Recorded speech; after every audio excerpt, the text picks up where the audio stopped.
मागच्या 2 दिवसामध्ये पालघर जिल्ह्यामध्ये अतिवृष्टी झालेली आहे आणि या अतिवृष्टीमुळे अनेक पालघर जिल्ह्यातली भात शेती जी आहे ही नेस्तनाबूत झालेली आहे। माझ्यासोबत आता पालघरचे आमदार राजेंद्र गावित आहेत।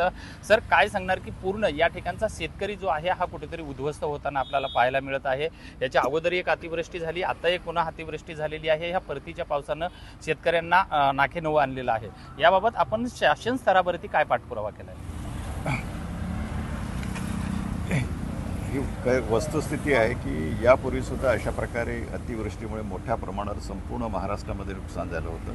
आता सुद्धा या परतीच्या पावसामुळे त्या ठिकाणी हातातोंडावर आलेलं जे भात पीक आहे त्या ठिकाणी काही लोकांनी भात आपलं कापलेलं आहे आणि ते कापून त्या ठिकाणी शेतामध्ये असताना मोठ्या प्रमाणावर त्या ठिकाणी पावसामुळे ते तिथलं भाताचं मोठ्या प्रमाणात नुकसान झालेलं आहे। आणि म्हणून ज्याप्रमाणे माझी मागणी राहील की आमच्या पक्षाच्या माध्यमातून मागणी राहील की ज्याप्रमाणे मराठवाड्यातल्या शेतकऱ्यांना ज्याप्रमाणे नुकसान भरपाई दिलेली आहे की त्यांनी पूर्वी 1 हेक्टर होतं, आता त्यांनी 3 हेक्टरची मर्यादा त्यांनी ओलांडलेली आहे।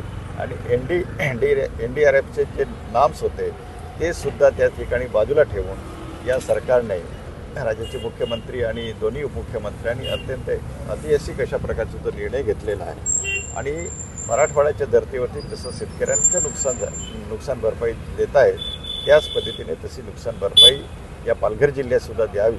कारण हे एकमेव पीक हे फक्त त्या आदिवासी असेल किंवा आगरी कुणबी समाज असेल किंवा जो शेतकरी वर्ग जो आहे या शेतकऱ्याचे वर्ग हे फक्त एकदाच म्हणजे आपलं हे पावसाळ्यातलं फक्त एकमेव भात हे पीक आहे आणि तेच ते नष्ट होण्याच्या मार्गावर आहे आणि शेतकरी हा नेस्तानभूत झालेला आहे। म्हणून आम्ही सरकारकडे अशा पद्धतीने मागणी कितीची मागणी असेल हेक्टर? हे बघा की मराठवाड्याप्रमाणे त्यांनी NDRFचे जे नाम्स होते ते तोडून त्यांनी या ठिकाणी महाराष्ट्र सरकारने स्वतंत्रपणे त्या ठिकाणी नुकसान भरपाई देत आहे आणि तशीच मराठवाड्याप्रमाणे त्या ठिकाणी नुकसान भरपाई पालघर जिल्ह्याला सुद्धा द्यावी ही आपली मागणी आहे। निश्चितच ज्याप्रमाणे मराठवाड्यामध्ये शासनाकडून नुकसान भरपाई शेतकऱ्यांना मिळते तीच नुकसान भरपाई पालघर जिल्ह्यातल्या भात शेती उत्पादक शेतकऱ्यांना सुद्धा मिळावी अशी मागणी आता पालघरचे आमदार राजेंद्र गावित यांच्याकडून करण्यात आली आहे। त्यामुळे आता शेतकऱ्यांना खऱ्या अर्थानं कसं आर्थिक मदत मिळते हे पाहणंही तेवढंच महत्त्वाचं आहे। विजय गायकवाड, TV9 मराठी, पालघर।